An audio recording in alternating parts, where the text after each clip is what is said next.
The dedication I could have handled. It was page 47 that broke me. I had been selling Evander Rowe's debut novel for 6 weeks before I read it. That's the particular madness of running an independent bookshop. You are surrounded by more books than you will ever read, and new arrivals pass through your hands with the efficiency of inventory rather than the care of a reader. I unpacked his box on a Tuesday in September, one of those Blue Ridge mornings that smells like wood smoke and the first suggestion of cold, and I worked quickly, checked the title, noted the print run, glanced at the author photo on the back flap. Dark-haired, a carefully composed expression that strangers would read as confident, and that I, who had spent 3 months sitting beside him in this very room, back when it was still an empty space I was turning into something, knew as the face he made when he was holding something back. I placed the novel in the display window.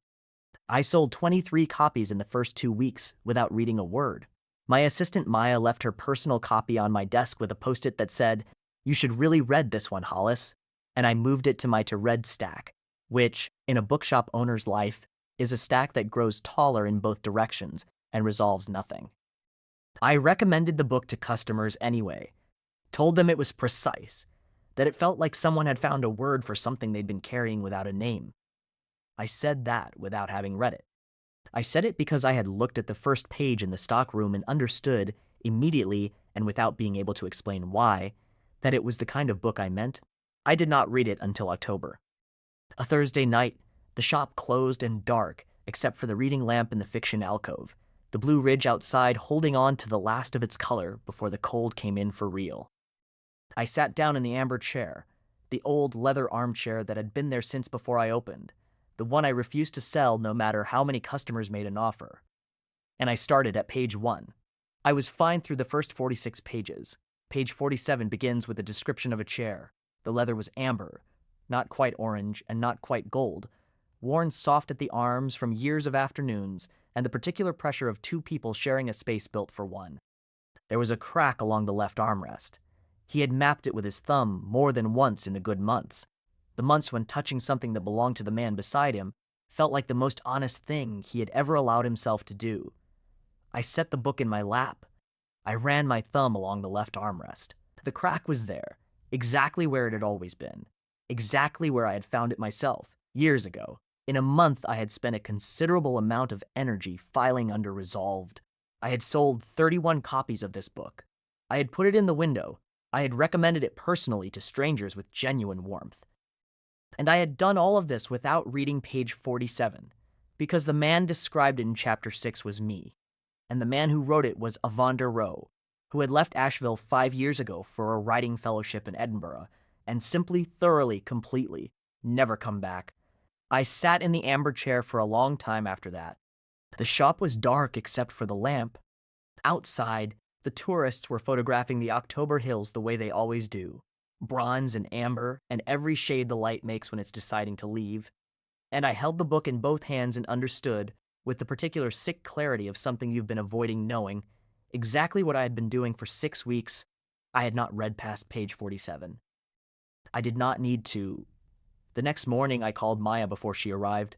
"Is Evander Rowe still on the literary festival schedule?" I asked.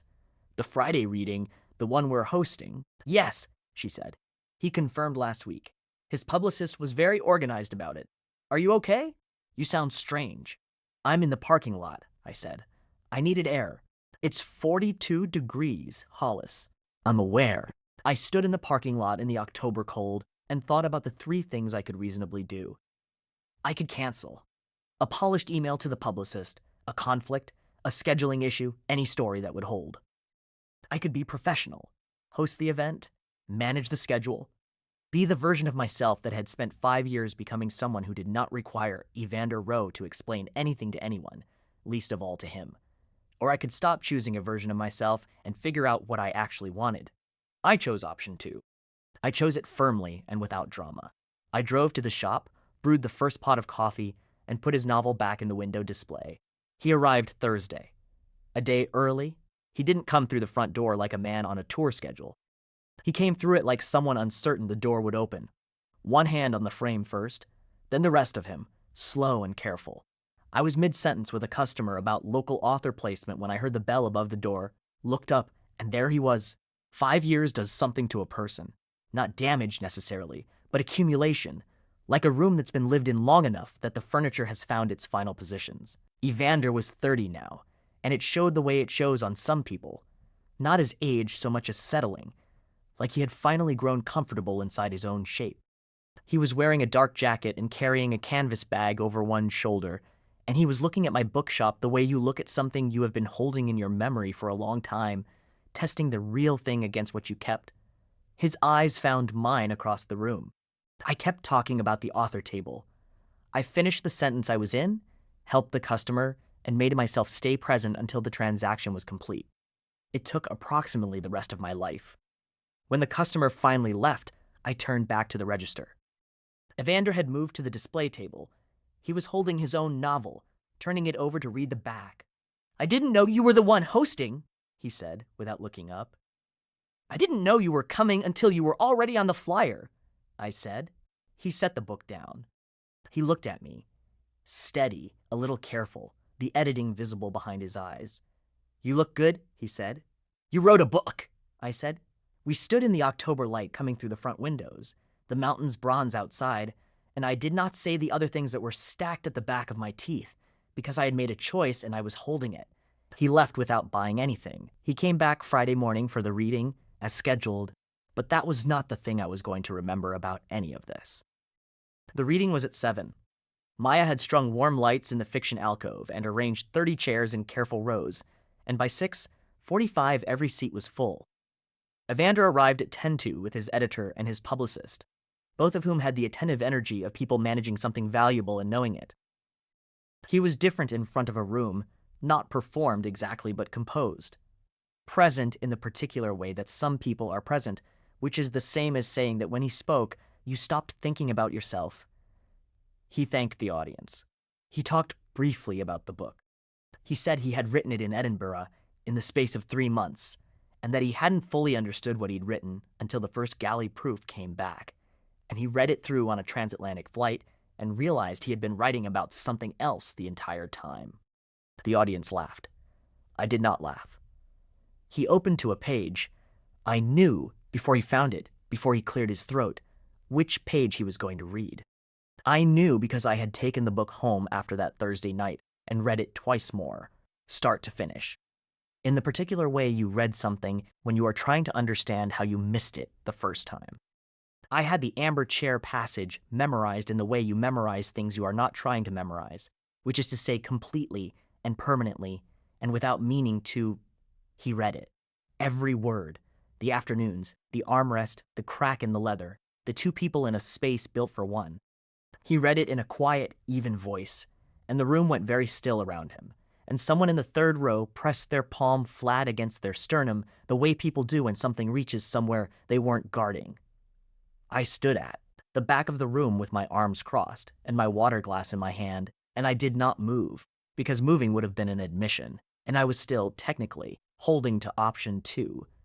When Evander finished, and the room began to clap, he looked up from the page, and for one fraction of a second, across 30 people and the warm light strung between the shelves and all the distance I had put between us, he looked directly at me. Then he looked away. And that was when I understood I was not going to make it to option 2. After the reading, Maya handled the catering, and the crowd spread through the shop for an hour, browsing and buying and asking Evander to sign their copies. He signed for nearly an hour, patient, warm, the kind of gracious that doesn't come from training. By 9, the last customer had gone. By 9:15, so had Maya, coat on, keys in hand, her cheerful goodnight carrying out into the dark street. By 9:20, Evander was still in the fiction alcove. He was standing at the amber chair, his bag at his feet, his jacket off, looking at the chair the way you look at something you've been waiting to look at until the room emptied. I came out from behind the register. "You should have told me," I said. He turned. He didn't pretend not to know what I meant. "I know," he said. "Page 47, I said. "The chair. The man who mapped the crack in the armrest. Was that me?" He was quiet for long enough that the October rain, which had started without my noticing, filled the space between us, soft and steady against the front windows, against the skylights above us. the particular sound of mountain rain that comes in sideways and turns the roads shine. "Who else would it be, Hollis?" he said. Not a question. My name, with 5 years of weight behind it, and something in my chest came apart very quietly in a space where no one could see it happen. "You left," I said. "I know." "You didn't ask me what I wanted. You made a decision about both of us without a conversation, and then you drove to the airport." "I know." "Stop saying that." He was quiet again. The rain, the warm lights, the radio someone had left on in the back, a woman singing something low and careful.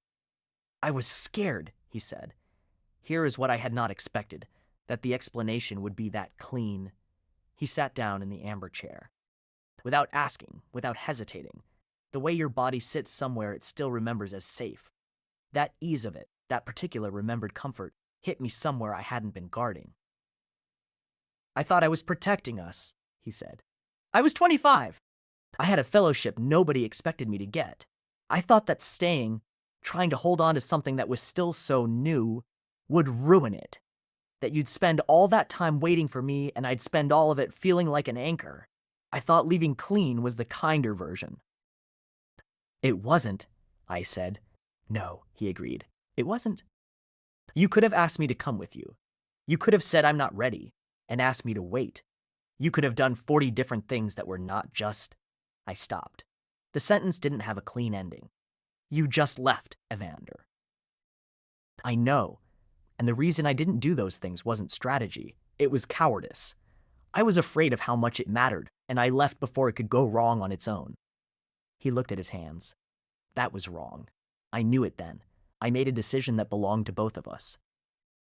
My phone buzzed on the counter. A county alert. Flood advisory, Swannanoa River corridor, several routes out of town already closed, mountain passes getting difficult. I looked up at Evander. He'd already checked his phone. "The road to my hotel," he said.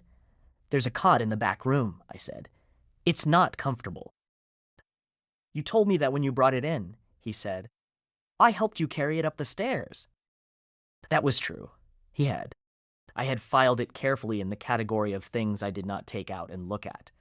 Evander in this shop before it had a name on the door, sitting in the empty fiction alcove on a folding chair while I talked about what this space could be, asking good questions, bringing coffee from the place on Lexington that had since closed. He had been part of this before it existed. I went to make tea. The back kitchen is 2 shelf units and an electric kettle and nothing else, the same setup since year 1. And I stood there while the water heated and listened to the rain on the roof and reminded myself that I was still angry, that anger was not a performance, and that it was possible to be angry and to also make tea and to still not know entirely what I wanted. I brought 2 cups out to the fiction alcove and set one on the side table beside the amber chair. Evander wrapped his hands around the mug. The warm light, the rain, the radio, softer now, or maybe I had stopped noticing it. "I wrote the whole book in 3 months," he said. "My supervisor called it the most productive grief she'd ever seen in a graduate student." "Grief," I said. "That's what it was. I didn't understand that at the time. I thought writing about something was how you finished it." He looked at the steam rising from his tea. "And then the book sold, and then it was a real object in the world with your chair in it, and I had to figure out what to do about that." A pause. "When I saw Asheville on the festival schedule, and the venue, and your name—" "You could have called," I said. "I know." "Evander." "If I had called," he said, "what would you have done?" I thought about it honestly. "Canceled," I said. He nodded slowly. "I thought so." "So instead, you just showed up." "I showed up," he said. "And 6 weeks before I did, Maya emailed my publicist to say that you had been personally recommending the book to every customer who came through the door, and that you didn't know she knew." I set my mug down. "She told your publicist." Her exact words were, "Apparently, the owner has been hand-selling this for weeks, and he has no idea I'm watching him do it." He looked at me with something careful and warm at the same time. "I came a day early because of that email, Hollis. I needed to see you before the reading. I needed to know if I was reading something into nothing, or if—" He stopped. I sat very still and thought about the 37 separate conversations I had started with the words, "Have you read this one yet?" I thought about how I'd done it without a plan, just reached for the book, turned it over, started talking about the writing, the precision of it, the way it made you feel like someone had finally put a word to something unnamed. I had been recommending him to strangers for 6 weeks. I had been tending something without naming the habit. Some things you hold before you understand what you're holding. "I'm angry," I said. "I want you to know that isn't a performance. I'm genuinely angry about what you did." "I know." "I need you to say it was wrong, clearly, not as a formality." He met my eyes, steady, no deflection, no softening. "It was wrong," he said. "I made a decision that belonged to both of us without asking you. It was wrong, and I'm sorry, Hollis." The rain, the amber light, my name in his voice with everything attached to it. I reached out and set my hand on the armrest of the amber chair, beside his, not quite touching, just beside it. "Tell me the rest," I said. "Everything you came here to say. I'm listening." He talked for a long time after that. The honest kind of talking, where the editing stops partway through and the words come faster than the judgment can keep up with. Edinburgh, the writing, the year after the book sold, which he described as both the best and the most frightening year of his life. The tour, and the particular loneliness of it. And the night in his rented apartment in Brooklyn when he had seen Asheville on his publicist's festival schedule and understood, sitting alone with a second cup of coffee, that he was either going or he was going to spend the rest of his life writing around the thing he hadn't finished saying. I listened. I pushed back where it deserved it. I asked questions that were not always gentle. Somewhere around midnight, the rain slowed. Somewhere around midnight, his hand moved on the armrest, slowly, with a particular deliberateness of someone deciding they are allowed to do something. His fingers found mine. I didn't pull away. "You still here?" I said. "Still here," he said. His thumb moved across my knuckles. Outside, the storm had shifted, moving east toward Charlotte, the mountain passes behind it, the town starting to settle back into itself. I could hear it in the quality of the quiet, the kind that comes after, when the pressure is gone and everything solid is still there.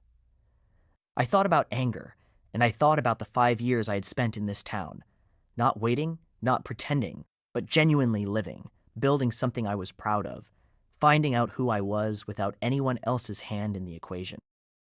I thought about the amber chair, and the mornings here, and the October light I had stopped noticing because it was mine. And I thought about 37 book recommendations made without a plan, without a reason I could have named at the time, and the particular stubbornness of something in me that had kept the door cracked even while the rest of me believed it was shut. "You can't come back and make everything simple," I said. "I'm not trying to," he said. "But you can stay," I said. "Tonight, on the terrible cot, and when the road's clear tomorrow, we can figure out what comes next. Together. Slowly, like two people who are actually talking to each other this time." He was quiet for a moment, not hesitating, I realized, processing, feeling the weight of a yes before he gave it. "Yes," he said. "And he meant it the way you mean something when you have considered it from every angle and there is nothing left to argue with."